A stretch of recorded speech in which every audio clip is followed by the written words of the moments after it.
क्या सियासी विरोध का दायरा देश हित की सीमा को लांघ रहा है? यह सवाल आज मैं इसलिए उठा रहा हूं क्योंकि आज कांग्रेस के नए नवेले दफ्तर का उद्घाटन था, होना भी चाहिए। और इस उद्घाटन के साथ ही एक बहुत बड़ा विवाद छिड़ गया।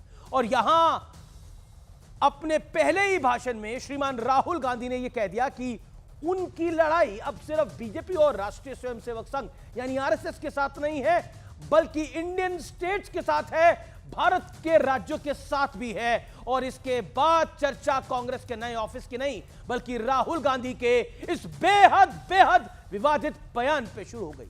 बीजेपी की राष्ट्रीय अध्यक्ष जगत प्रकाश नड्डा ने राहुल गांधी और कांग्रेस पर जोरदार हमला करते हुए कहा कि जो सच्चाई पूरा देश जानता था उसे आज खुद राहुल गांधी ने भी स्वीकार कर लिया।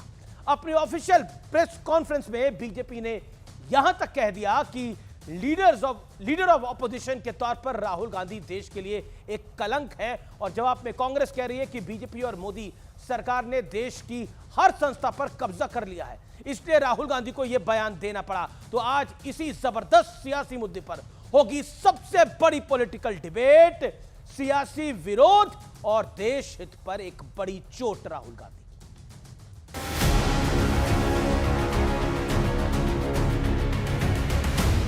The BJP and the RSS have captured every single institution of our country. We are now fighting the BJP, the RSS and the Indian state itself. Rahul Gandhi ने जो कहा उसका सीधा सा मतलब है कि अब उनकी लड़ाई बीजेपी, आरएसएस और इंडियन स्टेट यानी भारतीय राज्य से है। ये बयान आते ही बीजेपी ने कांग्रेस को चौतरफा घेर लिया। राहुल गांधी क्या उसको बोलो जाके अपनी मेंटल स्टेबिलिटी जरा जाके चेक करें। राहुल गांधी जो देश विरोधी शक्तियां हैं उनके साथ मंच साझा करते हैं, उनसे फंडिंग लेते हैं और उसके बाद ऐसे बयान देते हैं जो भारत की संप्रभुता के लिए खतरा बनती है। ऐसा नेता प्रतिपक्ष राहुल गांधी हैं जो आज कलंक हैं। बीजेपी अध्यक्ष जेपी नड्डा ने कहा कि कांग्रेस की घिनौनी सच्चाई अब उनके अपने नेता ने ही उजागर कर दी है। पूरा देश जानता है कि वो भारतीय राज्य से लड़ रहे हैं और यही बात अब खुद राहुल गांधी ने भी कह दी। संवैधानिक संस्थाओं को नीतिगत तरीके से जो कमजोर करने का काम केंद्र सरकार कर रही है, जो विश्वसनीयता होनी चाहिए निर्वाचन आयोग की, संस्थानों की, उसमें कमी आ रही है। तो हम चाहते हैं कि पारदर्शिता हो।